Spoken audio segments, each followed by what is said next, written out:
¿Qué tal?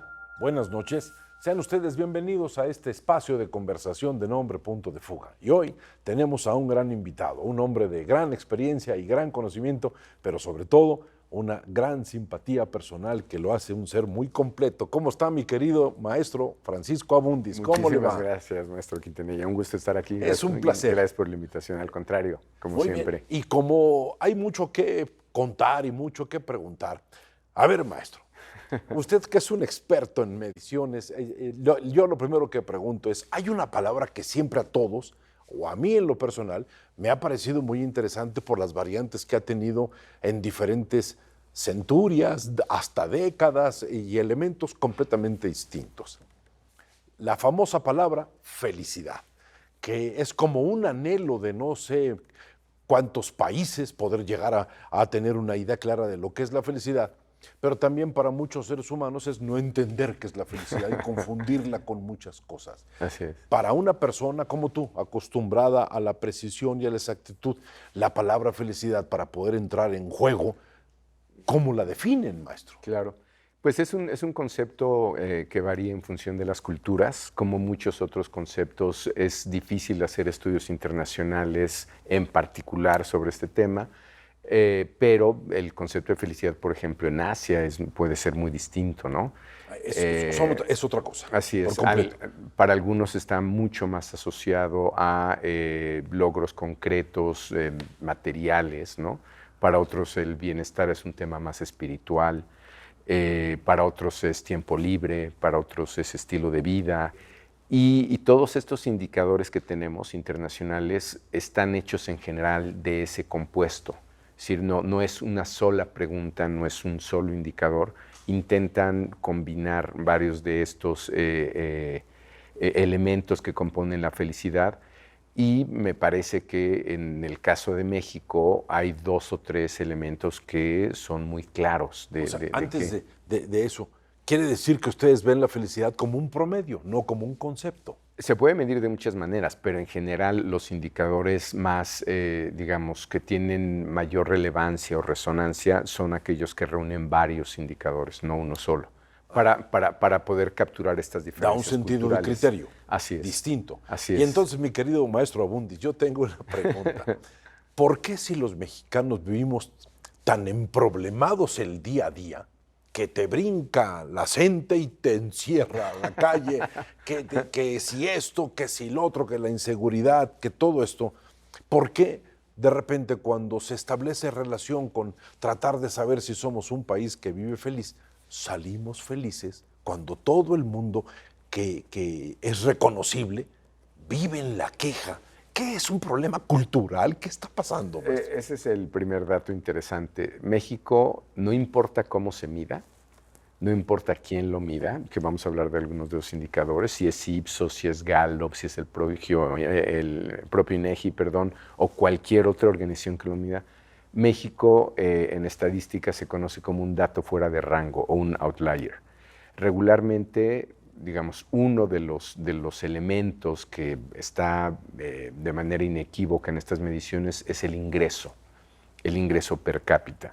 Y si lo pusiéramos en un cuadrante y ponemos en la horizontal el ingreso y en la vertical la felicidad, regularmente tenemos una línea que va como en 45 grados, es decir, ingreso corresponde a ciertos niveles de felicidad y ciertamente, digamos, aquí en el extremo tenemos sociedades escandinavas, Europa, y acá abajo tenemos países de África, y, por ponerlo de alguna manera. El caso de México es constantemente uno donde nuestra felicidad está por acá y nuestro ingreso está por aquí. Es decir, rompemos la variable. No correspondemos a la gráfica. Siempre nos salimos, ¿no? Y entonces eso se ha dado pues, a varias discusiones, foros de pues, qué pasa en México. Y no nomás nosotros, qué pasa en México. Y el último reporte de Gallup tiene me parece un capítulo sensacional, porque tiene varios indicadores, hace una revisión muy exhaustiva en esta última entrega. Es el capítulo 4 y compara a México, el número de personas que habitan en el hogar, con el resto del mundo. en particular con países escandinavos. Ejemplo, ¿no? En Dinamarca, más del 30%, 35, 36% de los hogares viven gente solas. Y en México ese porcentaje no pasa por 8%, de 8% de hogares solos, de una sola persona. Digo, primera diferencia. Me parece que ese capítulo, que invitaría al público que le eche un ojo, el reporte de Gallup está es un documento público, consultable, pero toma a México como estudio de caso. O sea, no tomó otro país de América Latina, no tomó otro país del mundo para ilustrar por qué el número de personas que habitan en el hogar es un indicador de felicidad. Ahora, ahí tengo una pregunta. Ajá. Que un hijo se nos quede hasta los 37, ¿es indicativo de que es un hogar feliz? Puede, para algunos. Y el de 37 no podrá ser profundamente infeliz, pero no dice nada. Bueno, y ese es y ahí empezamos con los problemas de medición. Ajá. Es decir, que eso es lo que me interesa, maestro. claro, parte de esta explicación de por qué los mexicanos aparecemos como este dato fuera de rango, en parte tiene que ver con nuestra propensión a responder de manera, el término en inglés es de social desirability, es decir, lo que yo espero de tu respuesta. Entonces, ciertamente, uno de los efectos que se ha explorado es nuestra incapacidad para decir que nos sentimos mal. Que no está en nuestra cultura. No está en nuestra cultura. Entonces, digamos, aquí entramos en un terreno de, ¿me estás mintiendo? O seguimos siendo infantiles. Usted pregunta a un niño, ¿cómo te va, hijo? Bien, Bien, va a todo muy contestar. bien, y se acabó, ¿no? Ahí puede haber un dato cultural. Digamos, ese me parece uno de los elementos que podrían cuestionar algunas de las mediciones, pero el tema es que no es la única forma de medir la felicidad. A este en que me refiero en el reporte de Gallup, habla de la red social que tienen los mexicanos y por qué vivir con más gente es importante en términos de felicidad para el mundo, dicen ellos, no solamente para México, ¿no? Otro indicador que viene muy bien analizado es el número de veces que uno come solo. A ver, maestro, está interesantísimo eso. ¿Cuántas veces y en qué países la gente come sola? Y en México, pues creo que queda claro que somos como, ¿no? Por algo, nuestras comidas, o sea, son todos unos eventos y son largas. Son bacanales, maestro. Sí. Pueden ser maratónicas, hay comidas que pueden empezar. La sobremesa acaba a las 9 de la noche, con el riesgo de algún tío alcoholizado por ahí. Hay comidas que terminan en cena, ¿no? Es decir, se Pero, prolongan. maestro, ¿tú qué sabes de todo esto, de entender la condición humana? La medición de la plenitud para un ser humano en la felicidad, ¿tú cómo pensarías medirla? No, yo creo que estos son indicadores relevantes que pueden explicar otra vez por qué estamos en ese lugar y por qué a otros países les importa y nosotros lo tenemos. Entonces, en este último indicador de Gallup que fue tan famoso está, pues, el ingreso, ¿no? Ahí... Ese es el primero. Pero es interesante porque ahí no necesariamente salimos reprobados. La gente dice que está a gusto con su ingreso, lo cual también me parece un dato relevante. Esta es una escala, la escala de Cantrill, que es un investigador viene desde 1965. O sea, es un clásico esto. Y la pregunta es, en una escalera, ¿no? De 7, 10 escalones, ¿tú dónde te ubicas en este indicador? Y la gente se ubica más arriba de lo que se ubicaría en otros países. Luego viene todo el tema de, nuevamente, estos redes o apoyos sociales y también salimos muy arriba. Hablo de esta escala porque se me hace, las últimas variables son interesantes. Luego es un tema de libertades, de si tú puedes ser lo que quieras o no, pero incluye corrupción. O sea, eso que ha sido la gran lucha supuestamente de los últimos años, está metida ahí. Y la gente dice también que está bien. Bueno, con esta capacidad mexicana de normalizar lo terrible. Entonces, digamos, si nos atenemos a esta, y lo podemos ver en otras, pero esta se me hace un gran ejemplo, entonces parece que solemos premiar y no nos gusta castigar por aquello que no está bien. Y eso hizo que en este indicador salgamos en la nación número 10. Regionalmente solamente nos gana Costa Rica. Maestro, para ti ahorita, ¿qué sería importante tener en claro, medir en este país? Hay una medición que para fortuna viene desde los 60s. Entramos en un estudio que se llamaba The Civic Voter, ¿no? Y en este estudio originalmente estaba Suecia.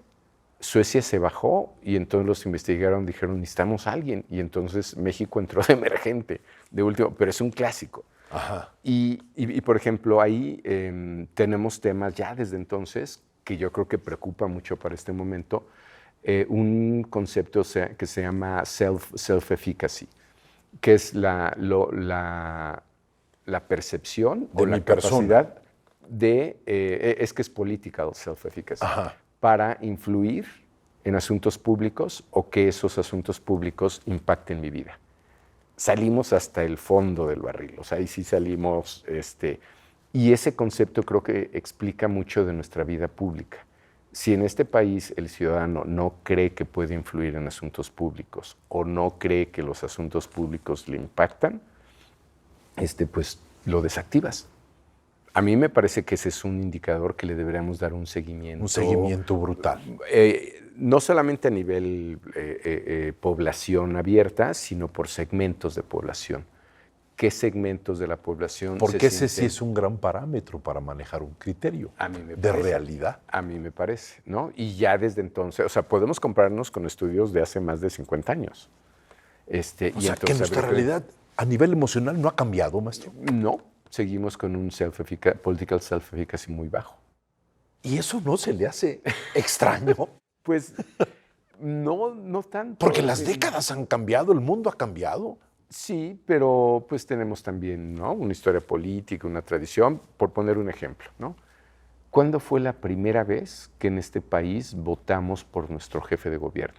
La gente ya no se acuerda de eso, pero en esta ciudad, por mucho tiempo, teníamos un regente. Un regente, sí, no un regente de la ciudad. No un jefe de gobierno, por ejemplo, ¿no? O sea, tenemos si todavía también, cometemos errores y decimos el regente. O todavía decimos DF, ¿no? Exactamente. Bueno, hay quien dice DF. Ese tipo de historia política con la que venimos cargando, pues no deja de tener impacto hoy. O sea, como democracia somos una democracia muy joven, ¿no? Ya nos sentimos como muy sí, muy que ha pasado maduras, mucho tiempo. Que ha pasado mucho, pero si nos comparamos con el resto del mundo democrático, en realidad, la elección de cambio de régimen, que fue el 2000, ¿no?, cuando gana Acción Nacional, maestro, al partido... Son 24 años. Sí, es nada. Es nada, exacto. Y creo que es importante tener esa perspectiva, porque esta idea de que estamos en una democracia a tiempo completo, hay que verla con cuidadito, ¿no? Maestro, es un placer escucharlo. Hay ideas que verdaderamente me llevo y esta sensación de que muchas cosas son iguales, pero siempre será un gran placer, maestro. Y muchas gracias por la presencia. Con un gusto. Y solamente quiero cerrar diciendo, nuestra realidad será no solamente lo que nosotros hablemos, es lo que nosotros percibimos. Lo que tenemos que modificar son las percepciones que tenemos como sociedad para poder seguir progresando. Si la percepción se estanca, nuestra realidad se irá hacia abajo. Maestro, mil gracias. Y nos veremos aquí el próximo sábado en este espacio de conversación de nombre Punto de Fuga.